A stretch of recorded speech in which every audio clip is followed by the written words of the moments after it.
Hello everyone, welcome back to Kavi's Academy. In this video, I will going to discuss BHU Entrance Exam MSc Zoology 2015 paper solution.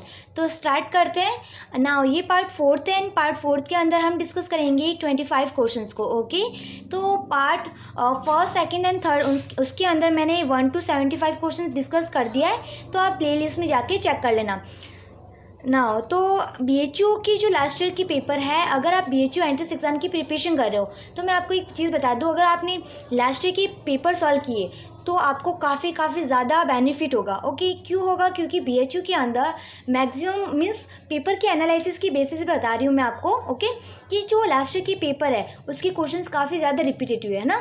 इसमें मैं बता दूंगी ये 2015 का paper है and 2017 भी चल रहा है, तो हम भी देख लेंगे कितने क्वेश्चंस रिपीटेटिव है या फिर कितने टॉपिक्स रिपीटेटिव है। मीन्स हर साल आपको क्वेश्चंस या फिर उसका जो क्वेश्चन रिपीटेटिव हो गया या फिर उसका टॉपिक। ओके, तो आपको क्या करना है कि टॉपिक्स एंड क्वेश्चन दोनों को अच्छे से सॉल्व करना है। ओके, एग्ज़ाम से पहले आप पूरी कोशिश करना कि आपका लास्ट 5 ईयर की पेपर सॉल्व हो ही जाए। ओके, विद एक्सप्लेनेशन के साथ। तो मेरे इस चैनल पे आपको 2019, 18 एंड 17 एंड 15 भी चल रहा है। ओके, तो इन चारों की लास्ट ईयर की पेपर सॉल्व मिल जाएंगे, तो प्ले लिस्ट में जाके आप चेक कर लेना। तो स्टार्ट करते हैं। Before we starting this video, please subscribe my channel. Now question number 76, titration of completely protonated solution of alpha lysine against a base would produce how many pK value? Okay, तो यहाँ पे क्या दे रखा है कि अगर ये जो अल्फा लाइसिन है, अल्फा लाइसिन का क्या पूछा गया यहाँ पे? हाउ मेनी पीके वैल्यू पूछी गई है। तो जो लाइसिन है वहाँ पे अगर यहाँ पे जो पीके वैल्यू होती है तो वहाँ पे कैसे पता चलेगा?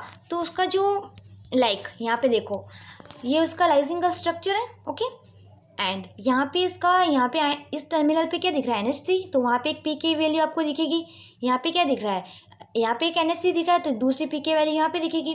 और यहाँ पे क्या दिख रहा है? COH, तो तीसरी पीके वैल्यू यहाँ पे दिखेगी। ओके, मीन्स टोटल हमें 3 पीके वैल्यू दिखती है। सो ऑप्शन नंबर आपका होगा third correct. Okay, now question number 77, peptide bond is generated between. तो पहली चीज़ ये आती है कि पेप्टाइड बॉन्ड किस किस के बीच में होता है ना। तो प्रोटीन के अंदर जो अमीनो एसिड होता है ना, दो अमीनो एसिड को बीच में कंबाइन करने के लिए एक पेप्टाइड बॉन्ड का फॉर्मेशन होता है। ओके, ना तो यहाँ पे क्या होता है कि जो कार्बोक्सिलिक ग्रुप है ना, एक कार्बोक्सिलिक ग्रुप एंड दूसरा NH3 ग्रुप। तो यहाँ पे जो दूसरा अमीन ग्रुप, एक का कार्बोक्सिलिक ग्रुप, तो दोनों जब कंबाइन होंगे, ओके, तो एक वाटर मॉलिक्यूल क्या होगा? रिलीज होगा एंड दोनों के बीच में एक पेप्टाइड बॉन्ड का फॉर्मेशन होगा। अ peptide bond is a chemical bond form between the two molecules when the carboxylic group of one amino acid react with amino group of the other molecules. Okay, releasing a molecules of water. Now तो यहाँ पे देखो, यहाँ पे क्या पूछा गया? कौन सा नंबर ऑफ कार्बोक्सिलिक ग्रुप होना चाहिए? तो यहाँ पे देखो NH3 है। ओके, एक NH3 यहाँ पे है, तो यहाँ पे तो कोई बॉन्ड बन नहीं रहा है, तो ये 1 NH3 हो गया, दूसरा NH3 ये रहा। ओके, तीसरा वो आगे आ जाएगा। नाउ ये जो कार्बोक्सिलिक ग्रुप कहाँ पे स्टार्ट है? यहाँ से स्टार्ट है बीच में इन दोनों के, तो ये फर्स्ट। तो जो पेप्टाइड बॉन्ड बन रहा है वो किस किस के बीच बन रहा है? वो बन रहा है आपके NH3 जो अमीन एंड द कार्बोक्सिलिक के बीच में, है ना। जब बॉन्ड बनता है तो वाटर मॉलिक्यूल रिलीज होता है, तो यहाँ पे देखो इन दोनों के बीच में जो बॉन्ड बन रहा है that is the peptide bond. Okay, ये क्या है? ये क्या है आपका? कार्बोक्सिलिक। ये क्या है? अमीन ग्रुप एंड दोनों के बीच में जो बॉन्ड बन रहा है that is the peptide. So यहाँ पे कौन सा नंबर का कार्बोक्सिलिक है? That is the first. Okay, and amine group कौन सा? 1, तो ये रहा सेकंड है, तो 1 एंड सेकंड के बीच में पेप्टाइड बॉन्ड बनता है। सो ऑप्शन नंबर फर्स्ट देखो, alpha COH of the first and alpha NH2 of the second amino acid. यही चीज़ तो हो रही है यहाँ पे। सो ऑप्शन नंबर फर्स्ट होता है आपका correct. Now question number 78, exposure of native protein to heat. Okay, तो प्रोटीन को हीट क्या result in to partial denature of the protein. तो इससे क्या हुआ कि पार्शियल डीनेचर हुआ, कंप्लीटली डीनेचर नहीं हुआ, that is a partial denature. Okay, due to breaking of. तो यहाँ पे क्या कौन सा बॉन्ड ब्रेक हुआ? तो आपको पता है कि चारों ऑप्शंस दे रखे, disulphide, hydrogen bond, peptide bond and the hydrophobic bond. ये सारे प्रोटीन के अंदर, protein primary, secondary and tertiary structure के अंदर आपको मिल ही जाएगा। ओके, तो यहाँ पे एंड अदर भी प्रोटीन के स्ट्रक्चर में। ओके तो जो प्रोटीन का सबसे पहला जो डी नेचर होता है bond, that is the hydrophobic interactions. Okay तो हाइड्रोफोबिक पार्शियली डी नेचर हुआ, मीन्स हाइड्रोफोबिक जो इंट्रैक्शन है वो क्या हो जाएगा, यहाँ पे ब्रेक हो जाएगा। ओके सो ऑप्शन नंबर आपका होता है सेकंड करेक्ट। तो ये क्वेश्चंस अगेन अगर आपने मेरे 2019 या फिर 18 इसमें से किसी एक पेपर के अंदर ये आ रखा है क्वेश्चन। ओके तो अगेन क्वेश्चन सेम ही है, लैंग्वेज भी सेम थी, क्वेश्चन भी सेम था, एंड आंसर भी आपका हाइड्रोफोबिक इंट्रैक्शन होगा। Okay so option number second होगा आपका correct. Now rapidity of the enzyme catalyze reaction at the cellular condition is mainly determine by, तो यहाँ पे क्या दे रखा है, एंजाइम कैटेलाइज रिएक्शन। ओके तो ये रेगुलेट होती है तो the K M upon K cat ratio of the enzyme. So option number fourth होता है आपका करेक्ट। इस क्वेश्चन के लिए आप क्या करना, आपको टर्नओवर नंबर है मैंने बताया था वो अच्छे से कर लेना, ये माइकलिस मेंटल इक्वेशन है वो भी अच्छे से देख लेना। ये जो दो कॉन्सेप्ट है इसके बारे में खूब पूछा था, के एम के वी मैक्स की वैल्यू वगैरह वगैरह। ओके तो ये जो टॉपिक है आप अच्छे से देख लेना, क्या टर्नओवर नंबर एंड द के एम वी मैक्स के बारे में मैकेलिस इक्वेशन है वो। Okay now question number 80, identify a non carbohydrate compound from options given below. तो नॉन कार्बोहाइड्रेट कंपाउंड पूछा गया। सो ऑप्शन नंबर फर्स्ट देखते हैं, दैट इज एसीटोन। तो कार्बोहाइड्रेट में क्या आता है आपका, कीटोन एंड एल्डिहाइड आता है। ओके तो एसीटोन मीन्स कीटोन है, तो ये तो हो गया आपका कार्बोहाइड्रेट, एंड सेकंड में क्या एल्डिहाइड दे रखा है, that is the carbohydrate. Now third option is the correct, that is the glycerol. Okay so option number third होता है आपका करेक्ट, नॉन कार्बोहाइड्रेट पूछा गया है। Now, identify the glycolytic enzyme that catalyze phosphorylation reaction. Okay, तो यहाँ पे phosphorylation means यहाँ पे फॉस्फेट का ऐड करते हैं। ओके तो यहाँ पे कौन सी, तो ग्लाइकोलाइसिस प्रोसेस अब मैंने बताया था कि बहुत ज़्यादा इंपॉर्टेंट है। क्रैब्स साइकिल हुआ आपका, ग्लाइकोलाइसिस हुआ, या फिर इलेक्ट्रॉन ट्रांसपोर्ट चेन हुआ है ना, पायरुवेट साइकिल। तो जो भी ये ना ये सारे साइकिल्स आप अच्छे से देख लेना। ओके तो यहाँ पे क्या दे रखा है देखो, क्या दे रखा है, कैटालाइक फॉस्फोराइलेशन रिएक्शन। ओके तो फॉस्फोराइलेशन रिएक्शन तो यहाँ पे हो रही है देखो, यहाँ पे कहाँ गया, यहाँ पे देखो ना ये रहा, ग्लिसरॉल्डेट 3 फॉस्फेट ये कन्वर्ट हो रहा है आपका 1,3 बिस फॉस्फेट के अंदर। Okay in the presence of glyceraldehyde 3 phosphate dehydrogenase. तो कौन सा एंजाइम यूज आ रहा है यहाँ पे, ग्लिसरॉल्डेट 3 फॉस्फेट डिहाइड्रोजिनेज। सो ऑप्शन नंबर फर्स्ट होता है आपका करेक्ट। ना तो जब भी हम ग्लाइकोलाइसिस प्रोसेस देखते हैं तो इसके अंदर देखना होता है कि सब्सट्रेट लेवल फॉस्फोराइलेशन कहाँ हो रहा है ना, क्या चीज़ कहाँ पे हो रही है, तो इसको इसमें कन्वर्जन होने में कौन सा एंजाइम यूज़ आ रहा है एंड किस में कन्वर्ट हो रहा है। ओके एंड कौन सी स्टेज है। ओके तो ये सारी चीज़ें आपको पता होनी चाहिए, तो ग्लाइकोलाइसिस अच्छे से देख लेना उसको। Now the F0 domain of the mitochondria F0 F1 complex is named so because represent. तो ये जो होता है that is a domain they confirm oligomycin sensitive to the complex. So option number fourth होता है आपका करेक्ट। अगेन ये mitochondria से क्वेश्चन है, इलेक्ट्रॉन ट्रांसपोर्ट चैन आप अच्छे से देख लेना। Okay now question number 83, which of the following is amphipathic biomolecules। तो यहाँ पे देखो एम्फीपैथिक का सिंपल मीन होता है जिसके अंदर हाइड्रोफोबिक एंड हाइड्रोफिलिक दोनों प्रेजेंट होता है ना, हाइड्रोफोबिक एंड हाइड्रोफिलिक, तो यहाँ दोनों होगा। तो यहाँ पे हाइड्रोफोबिक मीन्स यहाँ पे वाटर से डर लगता है ना, वाटर हेटिंग है। Okay and hydrophilic means water loving. तो ये दोनों किसके अंदर होते हैं, ये फॉस्फोलिपिड के अंदर होते हैं। फॉस्फोलिपिड का स्ट्रक्चर इस टाइप में होता है, ये इस टाइप में। तो यहाँ पे ये जो टेल है ये अंदर साइड होती है और ये जो हेड है वो बाहर की साइड होता है। ओके तो बाहर की साइड होगा मीन्स वाटर लविंग है, ये हाइड्रोफिलिक है बाहर वाला, एंड अंदर वाला अंदर साइड है तो मीन्स ये वाटर हेटिंग है, मीन्स ये आपका हो गया हाइड्रोफोबिक एंड। ओके तो ये आपका होता है फॉस्फोलिपिड का स्ट्रक्चर। ओके फॉस्फोलिपिड का स्ट्रक्चर ऐसा होता है एंड इसके अंदर दोनों प्रेजेंट होते हैं। सो इसकी वजह से ये कैसा नेचर होगा इसका हुआ amphipathic in nature. Okay now so option number fourth होता है correct. Now question number 84, two two deoxy cytidine is okay. तो सबसे यहाँ पे क्या दे रखा है, न्यूक्लियोटाइड न्यूक्लियोसाइड। तो सबसे पहले कंसेप्ट ये क्लियर करते हैं, what is mean by nucleotide and what is mean by nucleoside. ये पूछा जाता है इसलिए मैंने यहाँ पे बता रही हूँ आपको। ओके, तो न्यूक्लियोसाइड साइड का मीन्स होता है कि जो नाइट्रोजनस बेस है वो सिर्फ पेंटोस शुगर के साथ ही bind. Okay, nitrogenous base plus pentose sugar, that is known as the nucleoside. Okay, now second thing is the nucleotide. Nucleotide what, that is the nitrogenous base plus pentose sugar plus phosphate group. Okay, तीनों add हो, like nitrogen base, pentose and the phosphate group, that is known as the nucleotide. Okay, तो ध्यान रखना nucleoside and Tide में क्या है, Tide में phosphate group add है, टाइड में ओके, ऐसे ध्यान रख लेना। ओके, नाउ तो यहाँ पे 2-डीऑक्सी सिस्टीन ये क्या है देखते हैं। इसका जब स्ट्रक्चर हम देखते हैं, जब आप बना के देखना, वेट, इसका जब बना के देखते हो तो ये रही पेंटोस शुगर एंड ये रहा नाइट्रोजनस बेस, ये रहा कौन है, ये सिस्टीन का डायग्राम है एंड ये पेंटोस का है, दोनों बॉन्ड बन रखे हैं। तो ये स्ट्रक्चर कैसा बन गया, ये क्या है आपका न्यूक्लियोटाइड एंड ये क्या है पेंटोस शुगर, मतलब क्या बोलेंगे इसको, न्यूक्लियोसाइड। सो ऑप्शन नंबर आपका होता है 4th correct. Okay, now normally अगर आप सिस्टीन का स्ट्रक्चर देखोगे तो यहाँ पे आपको ये जो एन है यहाँ पे दिखेगा ना, ऐसे नॉर्मल अगर वे में देखते हो यहाँ पे सी दिखता है। ओके, इसको थोड़ा ऐसे टिल कर लेना, मीन्स इन्वर्टेड कर देना। Okay, now question number 85, during prokaryote DNA synthesis RNA primer at lagging state are होगा शायद तक ना, आर रिमूव्ड बाय। तो यहाँ पे क्या दे रखा है, प्रोकैरियोट के अंदर क्या होता है, डीएनए सिंथेसाइज और वहाँ पे सबसे पहले आपको पता है कि डीएनए पे रेप्लिकेशन मीन्स डीएनए से डीएनए बनना। ओके, तो उस कंडीशन में खुद यहाँ पे डीएनए पॉलीमरेज फर्स्टली आके न्यूक्लियोटाइड ऐड नहीं कर पाता है, तो इस कंडीशन में प्राइमर की रिक्वायरमेंट होती है। ओके, तो जब प्राइमर की रिक्वायरमेंट कंप्लीट हो जाती है तो उसको रिमूव करना होता है। तो क्या होता है कि प्राइमर रिमूव करने के लिए हम एक एंजाइम पॉलीमरेज यूज़ करते हैं, that is the DNA polymerase first. Okay, तो डीएनए पॉलीमरेज फर्स्ट की 2 एक्टिविटी होती है, एक तो न्यूक्लियोटाइड एडिशन की, एक प्रूफ रीडिंग की और तीसरी प्राइमर रिमूविंग की। तो तीनों एक्टिविटी रखता है। ओके, तो यहाँ पे क्या करेगा, ये 5' to 3' एक्सोन्यूक्लियस एक्टिविटी रखेगा, मीन्स प्राइमर रिमूवल एक्टिविटी होगी। सो ऑप्शन नंबर 2 होगा आपका करेक्ट।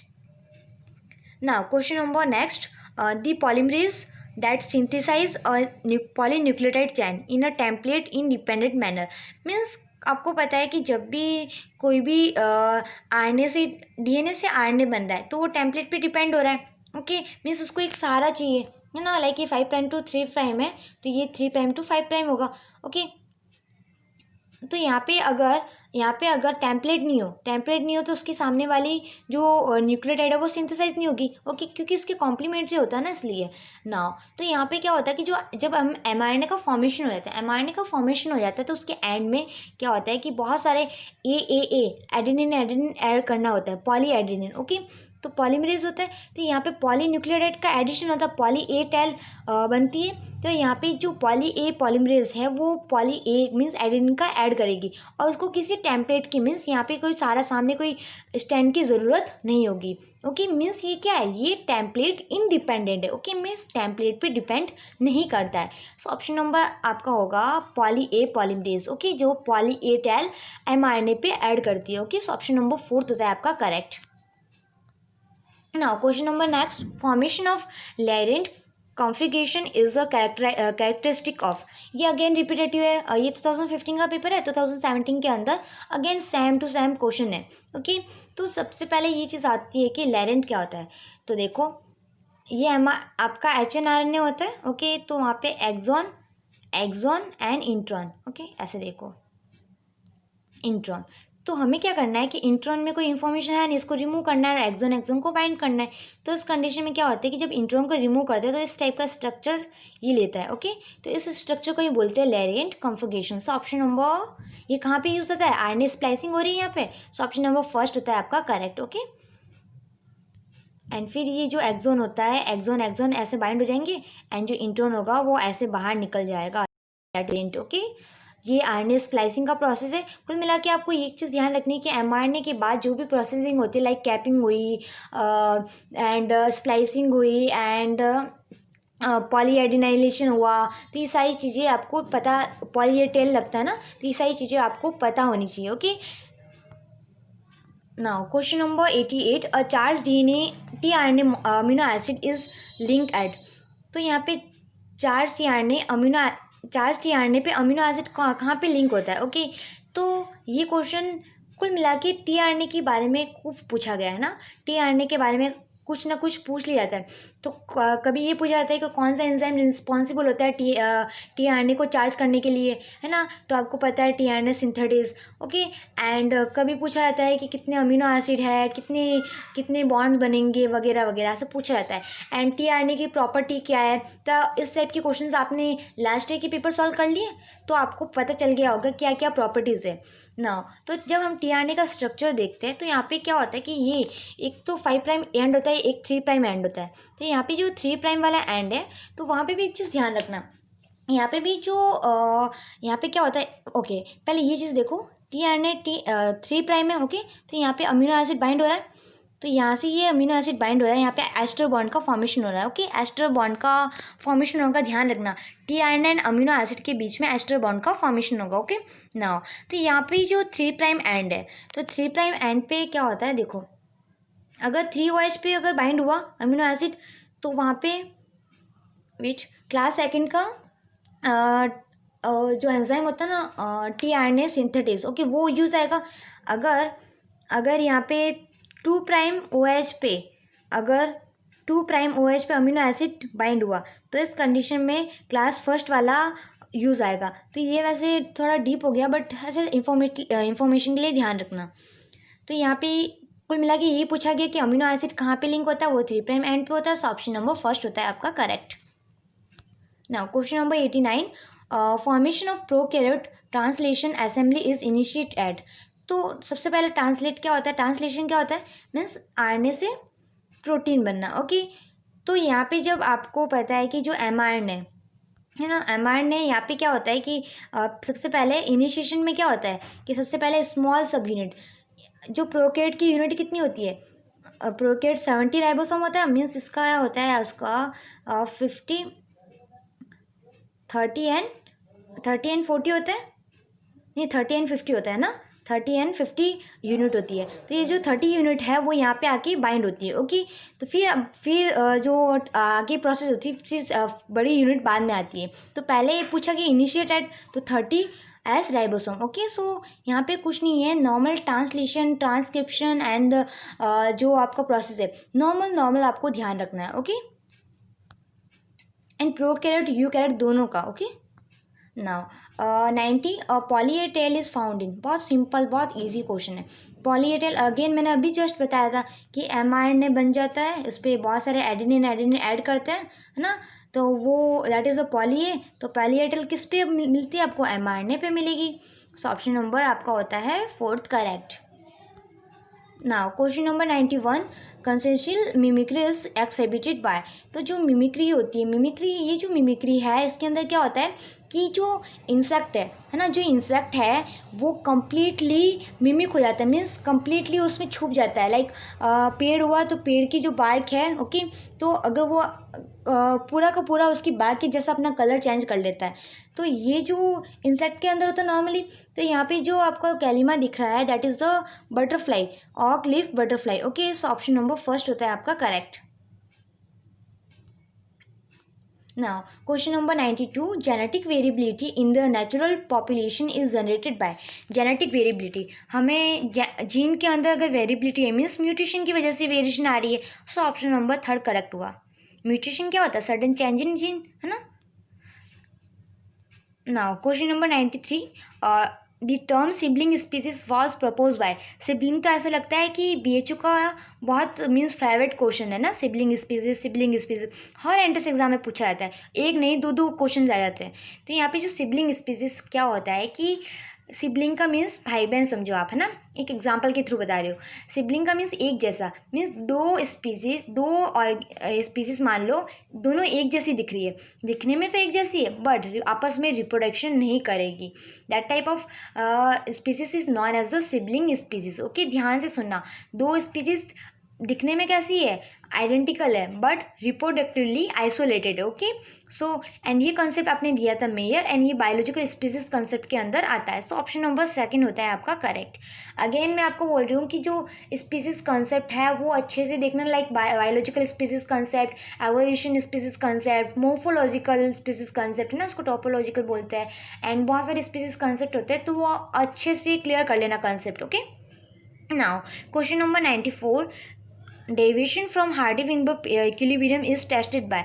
तो जो हार्डी-विनबर्ग प्रिंसिपल होता है, तो उसका आपको पता है इक्वेशन है ना, क्या होता है, A square plus sorry P square plus Q square is equal to 1। एक तो ये इक्वेशन है, एंड दूसरी इक्वेशन क्या है, क्यू पी स्क्वायर, ऐसे मानो पी वेट वापस लिखती हूँ, P square plus 2pq plus Q square is equal to 1। ये दो इक्वेशन होती है, p plus Q is equal to 1 and P square plus 2pq plus Q square is equal to 1। ये दो इक्वेशन होती है हार्डी-विनबर्ग इक्विलिब्रियम की। तो यहाँ पे क्या करना है कि जो हार्डी-विनबर्ग इक्विलिब्रियम वो क्या करती है कि अपनी कैलकुलेशन की बेसिस पे स्पीसीज को काउंट करती है। ओके, मीन्स ये क्या है, ऑब्जर्व नहीं है, एक्सपेक्टेड फ्रिक्वेंसी है। तो ये जो काई स्क्वायर क्या है, chi square specially is the genetic study, it become a necessity to test the significance of our all deviation between the observed and the expected frequency. Okay, तो ये जो आपका हार्डी-विनबर्ग प्रिंसिपल है, ये इसके through calculate होता है, like chi square method. सो option number third होता है आपका करेक्ट। ये चीज़ बोली हार्डी-विनबर्ग इक्विलिब्रियम के बारे में अच्छे से स्टडी कर लेना। ओके, इसके न्यूमेरिकल्स वगैरह जो भी। Question number 95, definition of species under biological species concept is based on. तो जो अगेन पूछा गया लो बायोलॉजिकल स्पीसीज कंसेप्ट, एंड ये आपको पता है कि किसके ऊपर बेस है, सिबलिंग स्पीसीज का एग्जांपल है। सिबलिंग स्पीसीज कैसी होती है, रिप्रोडक्टिवली आइसोलेटेड। तो रिप्रोडक्टिव आइसोलेशन कहाँ है, आपका answer that is option number third. Okay, now question number 96, in the punctuated equilibrium which explain evolution. तो जो पंचुलेटेड इक्विलिब्रियम थी वो ग्रेजुअल चेंज का मीन्स अपोज किया उसने। ओके, उसकी थ्योरी को अपोज किया। तो ये तो होगा नहीं सेकंड ऑप्शन, तो है ना, क्योंकि उसका अपोज किया था उसने। कैसे किया देखो, ध्यान से सुनना इसको ना। ये लाइक एक है, ओके, यहाँ पे स्पीसीज 1, फिर अगेन स्टेटिस, एंड ये स्पीसीज 2। ओके, तो पंचुएटेड इक्विलिब्रियम, यहाँ पे दो थ्योरी साथ में दे रखी है। पहली थ्योरी हम देखते हैं इक्विलिब्रियम की, ध्यान से सुनना अच्छे से। इक्विलिब्रियम में क्या होता है कि क्या बोलता है कि जो एक स्पीसीज है ना, जो एक स्पीसीज है, लाइक डायनासोर की स्पीसीज समझ लो कि वो बहुत टाइम तक रह रही है। यही बोलता है कि एक स्पीसीज दूसरी स्पीसीज में चेंज तो हो रही है, ओके, बट एक स्पीसीज अगर रहेगी तो वो बहुत टाइम तक रहेगी। ओके, लॉन्ग टाइम तक सर्वाइव करेगी। Okay, that is the equilibrium, means जैसी है वैसी ही है, मीन्स अपने यहाँ पे आराम से रह रही है वो एक ही स्पीसीज में। ओके, नाउ ये हो गया आपका इक्विलिब्रियम। नाउ सेकेंड है आपका पंचुएटेड। पंचुएटेड क्या बोलता है कि एक स्पीसीज दूसरी स्पीसीज में जब कन्वर्ट होता है तो ये जो बीच वाला टाइम है, ये जो स्टेटिस पीरियड है दैट बहुत कम होता है। मीन्स एकदम से चेंज हो जाती है एक स्पीसीज दूसरी स्पीसीज में, बट टाइम बहुत कम लेती है। दोनों में बात समझ में आ रही है। इक्विलिब्रियम क्या बोल रहा है कि ये स्पीसीज अगर रह रही है तो बहुत ज़्यादा टाइम तक रहेगी, एंड अगर पंचुएटेड क्या बोले, अगर ये इसको ज़्यादा टाइम तक रह रही है इट्स ओके, बट उसमें जब एक स्पीसीज दूसरी स्पीसीज में चेंज हो रही है तो ये जो बीच वाला टाइम है दैट इज़ द वो बहुत कम होगा। ओके, तो दैट इज़ द पंचुएटेड। तो ग्रेजुअल नहीं हुआ, धीरे धीरे नहीं हुआ, कैसा हुआ चेंज, एक स्पीसीज दूसरी स्पीसीज में एकदम से चेंज हुई, दैट इज़ द, ये ग्रेजुअल नहीं हुआ। तो इसी कारण से ये जो कॉन्सेप्ट है उसने ग्रेजुअल चेंज को अपोज किया। ओके, तो बात समझ में आ रही है, वापस देखना रिकॉर्डिंग एक बार क्या चीज़ बोल रही हूँ मैं। एंड ये जो पंचुएटेड इक्विलिब्रियम है बहुत सा एंट्रेंस एग्जाम में पूछा गया है ना, DU के अंदर भी पूछते हैं। अच्छा, तो यहाँ पे जो आंसर है that is the rapid burst separate by long period of stasis. ये दे रखा है लॉन्ग पीरियड स्टेटिस मीन्स एक जैसा स्टेटिस। ओके, और रैपिड बर्स्ट एकदम से एक स्पीसीज दूसरी स्पीसीज में चेंज हो रही है। Okay, now during evolution of horse hyracotheriums appearance appeared. तो यहाँ पे हॉर्स का एवोल्यूशन मैंने अगेन बोला था बहुत ज़्यादा इंपॉर्टेंट है। ओके, तो हॉर्स के अंदर ये सारे नाम दे रहे कि एवोल्यूशन की है, तो उसके अंदर सबसे पहले ड्यूरिंग अप है। तो यहाँ पे अच्छा ये पिक्चर गलत लग गई है ना, तो यहाँ पे आपका जो आंसर है that is the option number second correct. Okay, तो यहाँ पे ड्यूरिंग एवोल्यूशन फोर्स, यहाँ पे ये जो है ये सबसे पहले अपेयर हुआ था इस वाले पीरियड के अंदर। ओके, नाउ ये पिक्चर पीछे लगानी थी ना, आगे पीछे हो गई। Now the number of toes present in the merychippus. तो यहाँ पे इस हिप्पस के अंदर कितनी नंबर ऑफ टॉयज प्रेजेंट है, तो इस पिक्चर के अंदर देखो ये रहा है ना थर्ड नंबर पे, एंड थर्ड नंबर पे कितने टॉयज दिख रहे हैं आपको, 1 2 एंड 3। ओके, दिख रहा है पिक्चर के अंदर 1 2 एंड 3। तो यहाँ पे कितने नंबर ऑफ टॉयज है, 3 नंबर ऑफ टॉयज है। सो ऑप्शन नंबर आपका हुआ ये रहा 3। सो ऑप्शन नंबर सेकंड हुआ आपका correct. Okay, now question number next 99, according to Darwin theory evolution is define as. Evolution क्या डिफाइन करता है, एवोल्यूशन वो ये कि डिसेंडेंट्स के साथ मॉडिफाई हो रखे, जो पहले थे उसी के साथ और ज़्यादा अपने कैरेक्टर को मॉडिफाई करते हैं ना, नेचुरल सिलेक्शन, नेचर के साथ अडेप्ट होना। सो ऑप्शन नंबर ये defined as a descent with modification. So option number third होता है correct. Now question number 100, a very good example of analogy is. बहुत सिंपल सा क्वेश्चन है, बहुत बेसिक का क्वेश्चन है। एक तो होता है होमोलॉगस, एक होता है एनालॉगस, है ना, एनालॉगस एनालॉजी। नाउ होमोलॉगस, ये सिर्फ ये ध्यान रखना, बाकी में कंफ्यूज नहीं होगे। होमो मीन्स ऑर्गन, जैसे इक्वल ऑर्गन है ना, सेम ऑर्गन। अगर ऑर्गन सेम है तो जस्ट वाइस वर्सा उसका जो काम होगा वो क्या होगा, उसका जो फंक्शन होगा वो डिफरेंट होगा। ओके, इसका जस्ट ऑपोजिट होता है एनालॉगस। एनालॉगस में क्या होता है कि सेम, यहाँ पे क्या सेम ऑर्गन था, यहाँ पे क्या होगा different organ and same function. Okay, तो यहाँ पे देखो डिफरेंट ऑर्गन सेम फंक्शन यहाँ पे दिख रहा है आपको ऑप्शन नंबर फोर्थ के अंदर क्या है, wing of insect and bird. Okay, तो जो विंग ऑफ इंसेक्ट है आपका वो उड़ने में काम आता है, एंड बर्ड के विंग भी उड़ने का काम आता है। मीन्स दोनों का फंक्शन क्या है, सेम है, बट दोनों का मॉडिफिकेशन अलग है ना। बर्ड की विंग में बॉन्स होती है ना, एंड इंसेक्ट की विंग में बॉन्ड होती है, नहीं होती है। सो ऑप्शन नंबर फोर्थ होता है आपका करेक्ट। ओके, सो इसी के साथ हमने टोटल 100 क्वेश्चंस को डिस्कस कर दिया। तो जो मेरा नेक्स्ट पार्ट होगा उसके अंदर मैं नेक्स्ट 25 क्वेश्चंस को डिस्कस करूंगी। तो नेक्स्ट 2 पार्ट रहे। Okay, part 5th and 6। तो जो 2016 के बाद जो 17 के बाद जो पेपर था 16 15, तो उसके अंदर टोटल 150 क्वेश्चंस थे। ओके, तो डिस्कस कर लेंगे कंप्लीट। आपकी एग्ज़ाम से पहले पहले मैं पूरा पेपर, जितनी कोशिश होगी पूरा पेपर सॉल्व कराऊंगी। ओके, तो अगर आपको इसमें वीडियो में कोई भी डाउट लगा तो कमेंट में ज़रूर बताना। ओके, एंड एक चीज़ और, 2019 के अंदर जो भी क्वेश्चन में आपको गड़बड़ लगी या फिर मिस था, है ना, मीन्स मैंने सॉल्व नहीं किया, पीपीटी में था नहीं, या फिर कुछ एरर था क्वेश्चन के अंदर, तो वो सारा मैं एक सेपरेट वीडियो बनाऊंगी, तो उसको ज़रूर देखना। ओके, जितने भी डाउट है उस डाउट वाली वीडियो बनाऊंगी, उसके अंदर आपके सारे डाउट को सॉल्व करूंगी। तो उसका अगर जब भी मैं अपलोड करूंगी तो उसका कमेंट के अंदर आपको लिंक मिल जाएगा। Okay, and thank you so much for watching my video. Bye bye.